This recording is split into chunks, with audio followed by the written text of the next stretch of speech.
capacity, which is 0.3 millisievert per year.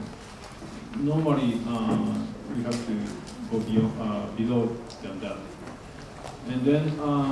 from that point, mainly the decision by the regulator, because the regulator has to decide what is required. And in the various programs, in the Japanese case, 0.01 was a very, very strict rule. And now actually they are having really trouble to keep this. So I think the best thing is from the implementer's point of view, the 300 microsievert or 0.3 microsievert is preferable. But it's also depending on how the population will feel about it. Also, the regulatory side will think about it. So there's no universal way to decide this. But the regulatory side has to set up a commission or some committee meeting, and they have to decide what will be the best value for this. I don't know if I clearly answered your question, but there's no way, to follow. So my recommendation is go for 300 microsieverts, but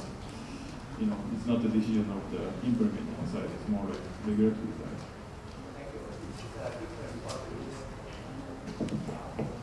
Yes, risk is a very good keyword. Actually, I didn't show this today, but in Switzerland, we also use this. This has to be lower than 1 million, 10 to the minus 6. Some of the very exotic safety scenarios, like in the future, if somebody comes to the site and drill the borehole, and then you're taking the material directly out from the underground. Or some of the very low probability events, like major earthquakes or eruption of the volcanic. And those we normally use the risk analysis, which is without diluting those rates with the probability. We will never make the regulatory guidelines. So it's quite common to use both the dose limit and risk. คำตอบโดยย่อก็คือว่าปกติแล้วปริมาณการพิจารณาปริมาณ 0.1-0.3 ไมโครซีเวิร์ตต่อเยนจะไม่มีสแตนดาร์ดหรือว่ามาตรฐานการพิจารณานะครับแต่ว่าส่วนใหญ่ประเทศส่วนใหญ่ก็จะดำเนินตามการปฏิบัติในต่างประเทศซึ่งส่วนใหญ่ก็จะขึ้นอยู่กับมาตรฐานของที่ ICRP เป็นผู้กำหนดซึ่งก็คือ 0.3 ไมโครซีเวิร์ตต่อเยนมิลลิซีเวิร์ตต่อเยนซึ่งประเทศหลายประเทศก็จะมีการลดปริมาณนี้ลงมาซึ่ง 0.3 นี่ก็คือเป็นปริมาณที่ส่วนใหญ่จะประเทศอื่นเขาก็จะเอาปริมาณที่น้อยกว่าตรงนี้นะครับซึ่งการตัดสินใจเนี่ยส่วนใหญ่ก็ขึ้นอยู่กับผู้ดำเนินการแล้วก็ความคิดเห็นของประชากรเหล่านั้นนะครับใครมีคำถามครับเชิญครับ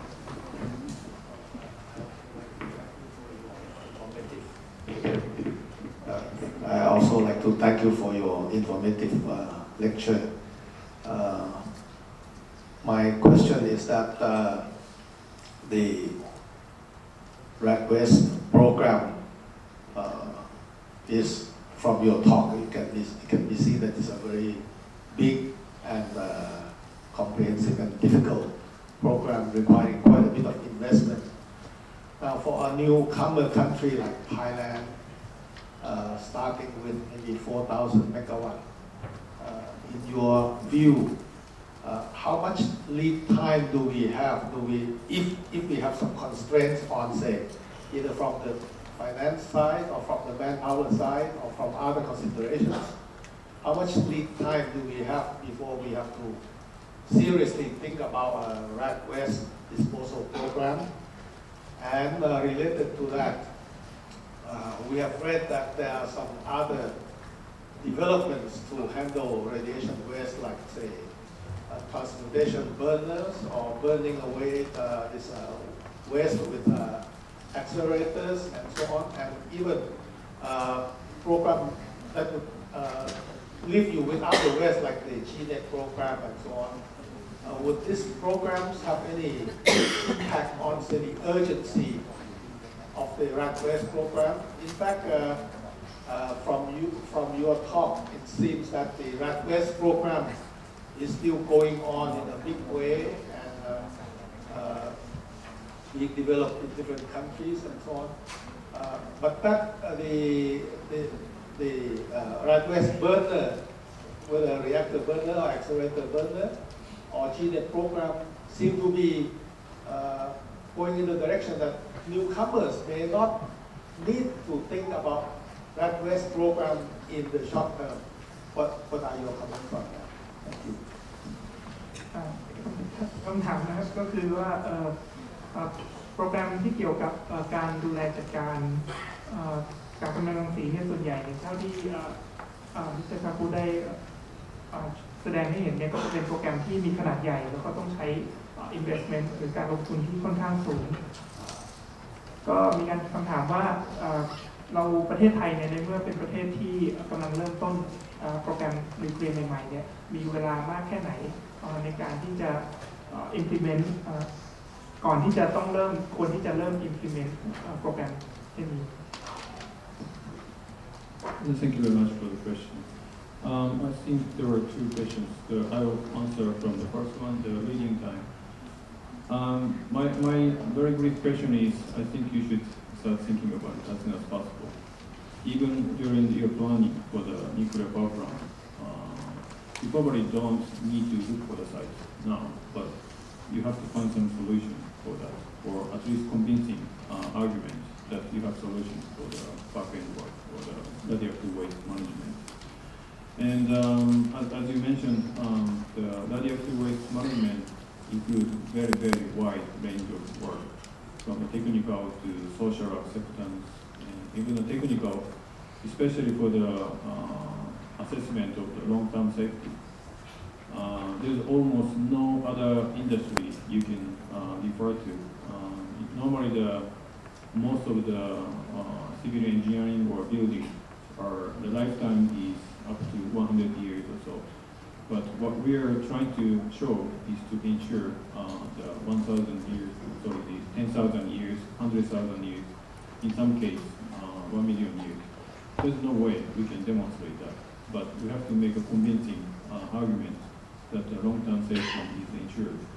And it's a very, very challenging task. And I don't think at the time of the repository construction, we will find a final solution. But in European countries, we call it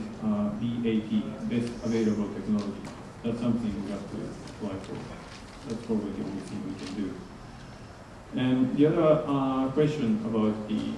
other developments, like transmutation, for example. It's very good if we have additional safety function, or if we can shorten the lifetime or the nuclei. It will help our design, but it will not give you the final solution. And at the moment, the challenge is how you segregate the different nuclei. Normally, the radioactive waste contains different nuclei, and then unless you segregate them, you cannot apply